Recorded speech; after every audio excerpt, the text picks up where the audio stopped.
Fala aí pessoal, tudo bem? Sejam bem-vindos, eu sou o William Godoy. Falar sobre essa partida 3-0 São Paulo em cima do Flamengo, Flamengo eliminado, uma história que já parecia ser contada antes mesmo da bola rolar por toda essa péssima fase do Flamengo. Eu vou trazer evidente alguns aspectos táticos, é um compromisso aqui no canal nesse pós-jogo.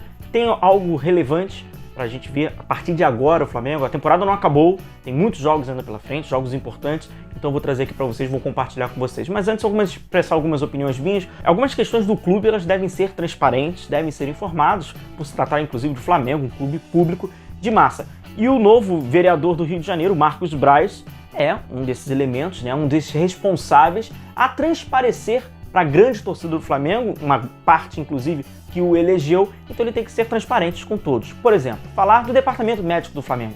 É normal, é natural o Flamengo ter tantos jogadores lesionados e essas lesões, a princípio, parecerem de alguns dias e se tornarem de meses? É natural o Flamengo não ter o seu zagueiro principal? Ok, lesão através da CBF pela seleção brasileira, mas o Flamengo não consegue tratar e vai postergando esse retorno? E a questão psicológica da equipe? É natural um time tomar um gol e a gente já vê que há um desabamento psicológico, uma inferioridade psicológica e o Flamengo não conseguir reverter? Ah, mas venceu o ano passado sem um profissional da área.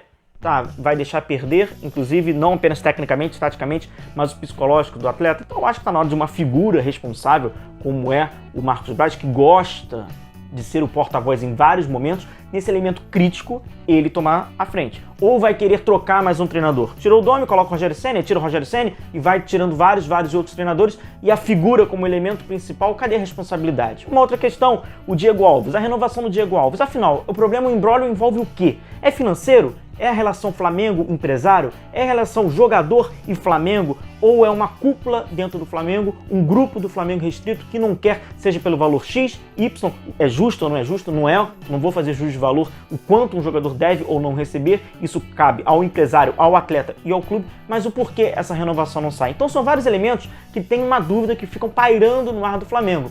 Indiretamente ou não, o Flamengo toma outra sacolada e é eliminado pela Copa do Brasil pelo São Paulo. Vai esperar mais uma eliminação? A da Libertadores? Para o quê? Iniciar uma barca? Fazer mudanças drásticas? Uma ilha deserta? O Flamengo campeão de 2019 agora não presta mais esse elenco para 2020? Afinal, quais são os elementos que não estão permitindo o Flamengo ser competitivo dentro de campo? Um outro ponto importante agora sobre os jogadores dentro de campo. Por que o Vitinho quem cobra o pênalti?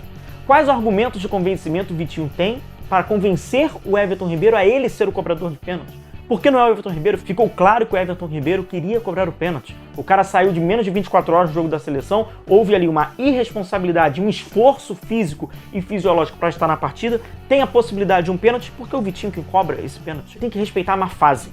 A má fase aparece e quem tem que assumir as responsabilidades são os capitães, são os jogadores mais experientes e são os melhores jogadores. Então o Everton Ribeiro, se for para perder, alguém perder o pênalti, que perca o Everton Ribeiro. Não precisa correr o risco do Vitinho, assim como, por exemplo, o Neneca, querer driblar dentro da área. Então são elementos que os jogadores poderiam facilitar, é como a gente fala, menos é mais. Agora falar rapidamente aqui do jogo, pessoal, que é esse compromisso que a gente tem.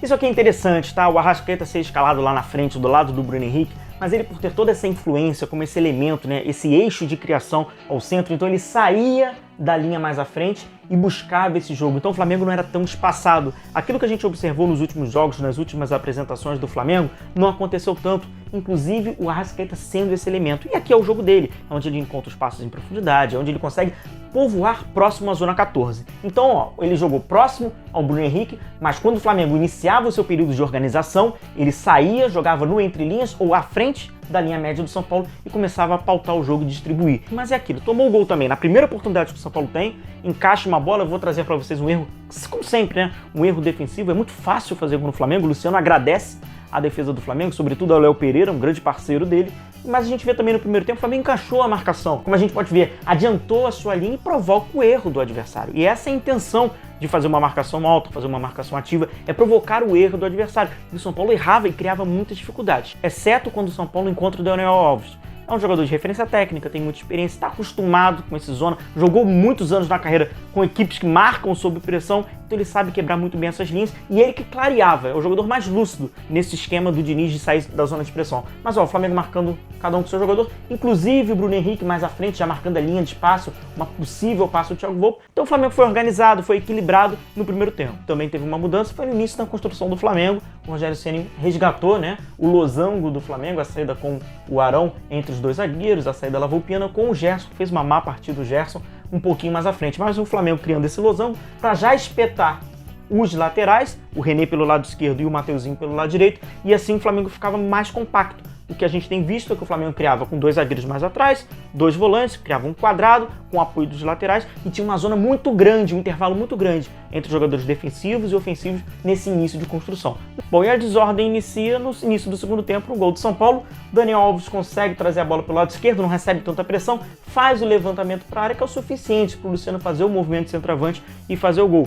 Esse espaço é aquilo que todos os atacantes estão encontrando na defesa do Flamengo. Dá para entender a questão do Rogério Ceni de escolher alguns determinados jogadores por questão de gestão, ele que é um elemento novo num grupo do Flamengo. Agora o Rogério Ceni precisa ter como critério meritocracia. O Natan tem jogado muito melhor do que o Léo Pereira. É lógico que o cenário de colocar garotos na defesa, sobretudo numa péssima fase com a qual o Flamengo vive, não é um cenário ideal, extremamente emergencial ter o Natan e tirar o Léo Pereira. Léo Pereira e Gustavo Henrique, para este momento, sobretudo para o Flamengo, que vive uma péssima fase, não pode contar com jogadores que não têm confiança, jogadores que não trazem equilíbrio e jogadores que não conseguem nem fazer o simples. O São Paulo faz o segundo gol com o Luciano, faz o terceiro com o Pablo, que entrou no segundo tempo. O Rogério Ceni até promove algumas substituições, cerca de 33 minutos, já pensando no futuro, porque a temporada não acabou agora. O Flamengo ainda tem um jogo com o Coritiba, um jogo que vai mais uma vez moralmente em péssima questão psicológica, e tem Racing na terça-feira, tem Libertadores. Se pudesse adiar esse jogo,